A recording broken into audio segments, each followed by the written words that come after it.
In 1932, Australia went to war with emus.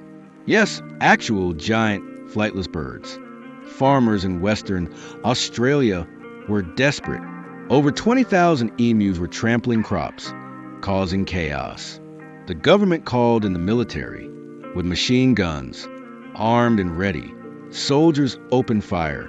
The emus, they split into tactical groups, no joke, and outran the bullets. It was like trying to shoot feathers with frustration.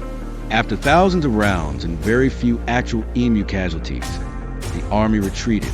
The birds had won. The emu war ended not with victory, but with embarrassment. So yes, Australia once lost a war to birds. And that's not a metaphor, that's history.